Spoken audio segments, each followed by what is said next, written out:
2025 is almost over, and if you're a business owner, there are still some major tax moves that you can make prior to December 31st that could potentially save you thousands. This video, I'm going to be going over that list of year-end tax strategies that I think you should consider as a business owner. And in case you missed it, I did also upload another video that is year-end tax strategies for individuals. So check that one out as well. Hey guys, I'm Anthony Fontana with EA Tax Resolutions. And what we do here is we help business owners save money, stay compliant, and reduce stress around tax season. Here are some key strategies I think you should focus on prior to December 31st. Number one is clean up your books. Let's be honest here. Most people hate doing bookkeeping for their business. It's not fun to do. However, we're at the end of the year. It's game time now. Now is time to clean up your books. The reason we want to do this is we want to make sure that we are ready when it comes time to file your taxes. If your books are not done, we cannot do your tax return.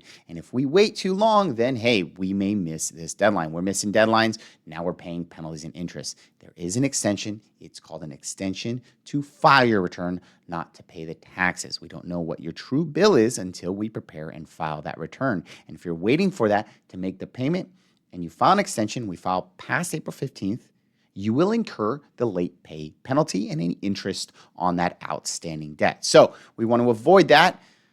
Clean up your books. Do the categorization, the monthly reconciliation for everything, and just know kind of where you stand now so we can be ready to file your return. Number two is maximize your retirement contributions. For high-income business owners, there's something called a defined benefit plan that can create deductions of $100,000 to $300,000.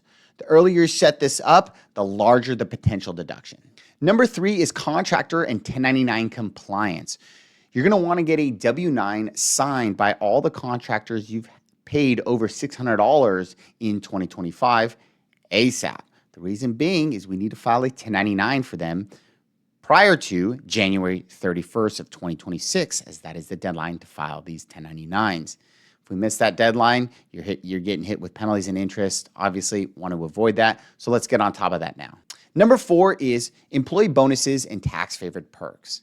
If you're going to be giving bonuses, you got to get this done prior to December 31st in order to get the deduction on your 2025 returns. The other thing you can do is give tax-favored perks like company cell phones, educational assistance, which could be up to $5,250 you can give per employee, or small gifts. Remember, these are tax deductible for you and often tax-free for your employee. Number five is using the Augusta Rule. If you haven't heard of something like this, you can rent out your home to your business up to 14 days tax-free. Your business gets a deduction, you get tax-free rental income. Now, there's lots of documentation that you need to do and rules we need to follow in order to legitimately get this tax deduction. However, this can be a massive tax savings by using this strategy.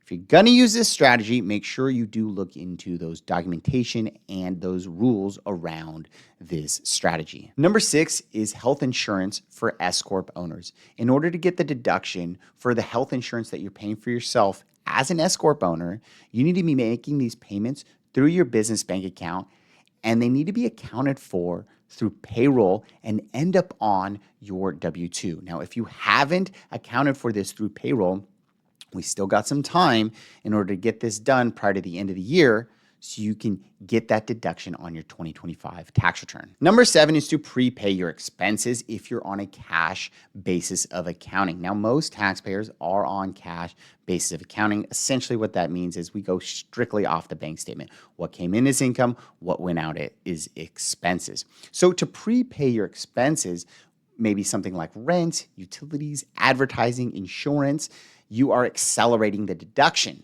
in 2025, i.e., getting a lower tax bill for 2025. Now, keep in mind, you won't get the deduction for 2026, but it will lower your 2025 taxable income. Number eight is of the same idea as number seven, but it's on the opposite end of the spectrum, is to defer your income if you're on cash basis of accounting, right? If someone owes you money, maybe you can tell them, hey, can you pay me first week of January, so I don't have to recognize the income in 25, and we can recognize that in 26. Again, this will be lowering your taxable income for 25, i.e. saving you on taxes. Number 9 is to buy a vehicle and or equipment. Real popular online, we refer to as Section 179 and bonus depreciation, but you essentially can get this big deduction for the purchase price of the car if it's over 6,000 pounds and or some equipment like computers, machinery, or office equipment.